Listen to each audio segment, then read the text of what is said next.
کہ طلحہ ابن عبید اللہ التیمی، طلحہ جو تھا وہی عشرہ مبشرہ والا طلحہ جو صحابی ہے، عائشہ کے چچا کا لڑکا ہے، ابو بکر کے خاندانی میں سے، وہ اس نے عثمان کو قتل کیا۔ یہ کتاب ہے الکتاب المصنف فی الاحادیث والآثار الجزء الثالث، چاپ دار التاج، سنہ 1989 میں چھپی ہے۔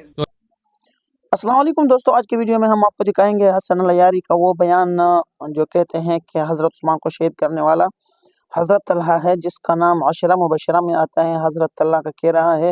تو پہلے ہم آپ کو دکھائیں گے حسن العیاری کی یہ ویڈیو جو کہتے ہیں کہ حضرت عثمان کو شہید کرنے والا حضرت طلحہ تھا۔ تو بعد میں ہم آپ کو دکھائیں گے عبد الواحد قریشی جو حضرت طلحہ کے بارے میں اس نے بہت بہترین بات کہی ہے۔ تو پہلے ہم آپ کو دکھائیں گے حسن العیاری جو کہتے ہیں کہ حضرت عثمان کو شہید کرنے والا حضرت طلحہ تھا۔ یہ ویڈیو دیکھیں پہلے۔ دیکھیں میرے بھائی، اس کی دلیل کہاں ہے؟ اس کی دلیل بہت زیادہ ہے کہ طلحہ ابن عبید اللہ التیمی، طلحہ جو تھا وہی عشرہ مبشرہ والا طلحہ جو صحابی ہے، عائشہ کے چچا کا لڑکا ہے، ابو بکر کے خاندانی میں سے، وہ اس نے عثمان کو قتل کیا۔ یہ کتاب ہے الکتاب المصنف فی الاحادیث والآثار الجزء الثالث، چاپ دار التاج، سنہ 1989 میں چھپی ہے۔ تو یہاں پر میرے بھائی یہ صفحہ نمبر کون سا ہے؟ صفحہ نمبر ہے 60، حدیث نمبر ہے 12096۔ یہ حدیث جو ہے بشرط البخاری صحیح۔ حدثنا ابو اسامہ حدثنا اسماعیل یا انبأنا قیس قال رمى مروان طلحة يوم الجمل بسهم في ركبته فمات فدفناه على شاطئ الكلہ، کہ مروان ابن الحکم نے طلحہ کو تیر سے مارا ہے جنگ جمل کے دوران، اور اس کے گھٹنے میں لگا ہے، تو ہم نے اس کو دریا کے کنارے دفن کیا تھا۔ اچھا، یہ جو اس نے کس لیے قتل کیا دیکھیں، یہ حدیث سے دکھا رہے ہیں۔ وہ مروان نے کیا نا، ابھی دکھا دیا نا۔ یہ کس سند کیا ہے بھائی؟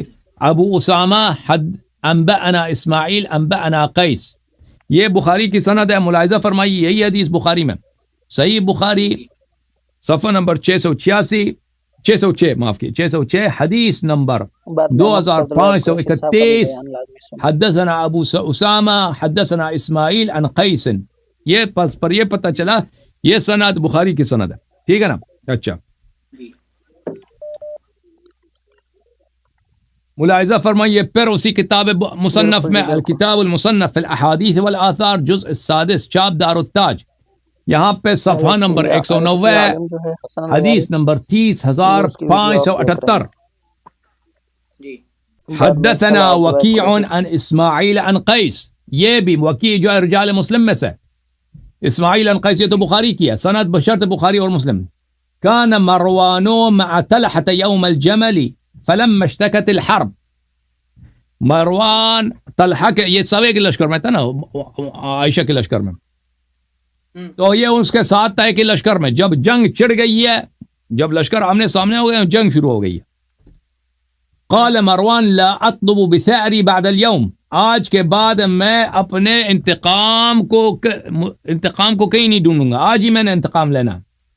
کیوں یہ کہہ رہا ہے؟ کیوں کہ مروان جو تھا عثمان کے چچے کا لڑکا ہے اور اس کا داماد بھی ہے، تو یہ جس انتقام کی بات کر رہا ہے وہ عثمان کے انتقام کی بات کر رہا ہے۔ ثم رماه بسیف بسهم فاصاب رکبته، اس نے تیر مارا ہے، اور تیر کس کو لگا؟ طلحہ کے گھٹنے کو لگا۔ فما رقع الدم حتى مات، اس کی خون نہیں رکی ہے، وہ مر گیا اسی وقت۔ وقال طلحہ نے کہا دعوه فانه سهم ارسله الله، طلحہ نے کہا چھوڑ دے، یہ تیر ایسا تیر ہے کہ اللہ نے یہ تیر پھینکا ہے مجھ پہ۔ ہاں تو دوستو، آپ نے دیکھا ہے کہ حسن العیاری نے جو حضرت طلحہ کے بارے میں کہہ دیا کہ حضرت عثمان کو شہید کرنے والا حضرت طلحہ ہے، جو اہل سنت والجماعت والے عشرہ مبشرہ میں اس کے نام لیتے ہیں۔ تو اس کا بیان آپ نے سنا ہوگا، تو اس کے بعد ہم آپ کو دکھائیں گے عبد الواحد قریشی کا وہ بیان جو حضرت طلحہ کے بارے میں انہوں نے کیا کہا ہے۔ تو یہ ویڈیو دیکھیں۔ حضرت طلحہ رضی اللہ تعالیٰ عنہ کے بارے میں آتا ہے کہ انہوں نے کبھی اپنے پاس مال جمع کر کے نہیں رکھا، جب جمع ہوا لگا دیا۔ ایک بار پریشان بیٹھے تھے، بیوی نے پوچھا آپ پریشان ہیں؟ میں نے کوئی غلطی کی ہے؟ کہا جی نہیں۔ کہا کاروبار کا کچھ نقصان ہوا؟ کہا جی نہیں۔ کہ جی 2 لاکھ میرے پاس درہم اور 2 لاکھ دینار جمع ہو گئے ہیں اور میں پریشان بیٹھا ہوں کہ اسے کیسے لگاؤں.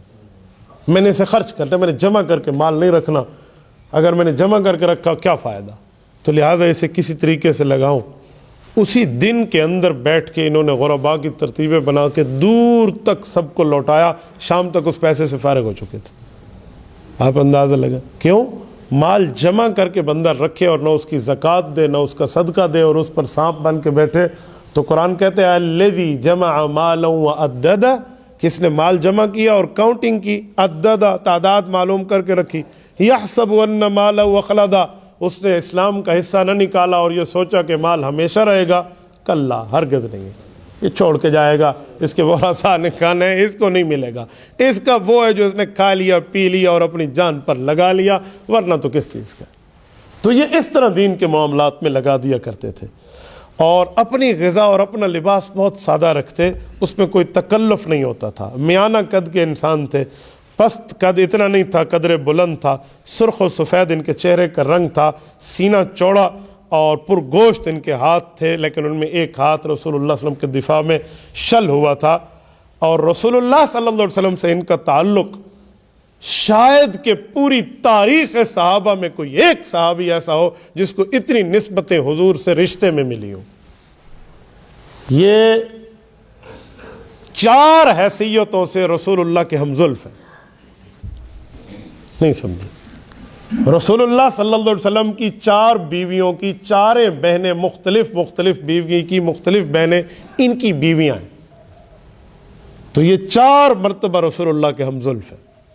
مثلا سیدہ کائنات ام عائشہ صدیقہ رضی اللہ عنہا کی بہن، بڑی بہن ام کلثوم بنت ابی بکر، یہ حضرت طلحہ کے نکاح میں. تو ام کلثوم ابو بکر کی بیٹی حضرت طلحہ کے نکاح میں اور حضرت عائشہ رسول اللہ کے نکاح میں، تو اس وجہ سے رسول اللہ کے ہمزلف بنتے ہیں. رسالت مآب علیہ الصلوۃ والسلام کے پاس ایک بیوی ہیں جن کا نام ہے زینب بنت جہش رضی اللہ تعالی عنہا. حضرت زینب یہ حضور پاک کی بیوی ہیں اور ان کی ایک بہن ہے جن کا نام ہے حمنہ بنت جہش رضی اللہ تعالی عنہا. یہ اسلام میں بہت بڑی فقیہہ عورت ہے، یعنی عورتوں کے جو مخصوص مسائل ہیں نا، ان کا حل اللہ کے رسول سے حضرت زینب کے ذریعے مروی ہے. یہ جو پاکی کے مسائل ان دنوں میں نماز پڑھنی ہے نہیں پڑھنی، یہ پوری ترتیبوں میں پتہ نہیں کتنے فیصد اسلام کا حصہ یہ حضرت حمنہ رضی اللہ عنہ سے مروی. تو حضرت حمنہ حضور اسلام کی سالی ہیں اور حضرت طلحہ کی دوسری بیوی ہیں. تو اس وجہ سے رسول اللہ کے ساتھ دوسری مرتبہ ان کا ہمزلف ہونے کا تعلق ہے. حضرت ام سلمہ رضی اللہ تعالی عنہا، حضرت ام سلمہ رسول اللہ صلی اللہ علیہ وسلم کی بہن ہے، ابن امیہ بنت امیہ. حضرت ام سلمہ کی ایک بہن ہے، ان کا نام ہے رقیہ بنت ابی امیہ. یہ جو ہیں یہ حضور علیہ السلام کی سالی لگتی ہیں اور حضرت طلحہ رضی اللہ تعالیٰ کی چوتھی بیوی ہے. تو اس وجہ سے تیسری بیوی ہیں. تو یہ رسول اللہ صلی اللہ علیہ وسلم سے تیسرے موقع پر ہمزلف ہونے کا رشتہ ہے. اور چوتھا حضرت ابو سفیان رضی اللہ تعالیٰ، حضرت معاویہ رضی اللہ کے والد، حضرت معاویہ کی بڑی بہن حضرت ام حبیبہ رضی اللہ عنہا، یہ حضرت ابو سفیان اور حضرت ہندہ رضی اللہ عنہما کی بیٹی ہے اور رسول اللہ صلی اللہ علیہ وسلم کی بیوی ہے.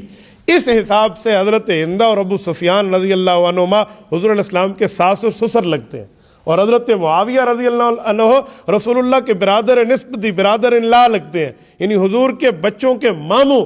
اس لیے حضرت معاویہ کو امت کا ماموں کہا جاتا ہے، خال المؤمنین، خال المسلمین.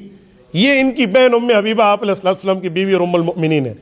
حضرت ام حبیبہ کی ایک بہن ہے جن کا نام ہے قارعہ. یہ قارعہ بنت ابی سفیان، یہ حضور علیہ السلام کی سالی لگتی ہیں اور حضرت طلحہ کی چوتھی بیوی ہے. اس حساب سے حضرت طلحہ رضی اللہ تعالیٰ عنہ رسالت مآب صلی اللہ علیہ وآلہ وسلم کے چوتھے نسبت سے ہم زلف لگتے ہیں. یقین مانیے یہ ایسی نسبت ہے کہ ایسی نسبت صحابہ کرام میں شاید خال کسی کو حاصل ہو. یعنی اس نسبت سے یہ رسول اللہ صلی اللہ علیہ وسلم کے گھر میں 4 رشتے رکھتے ہیں.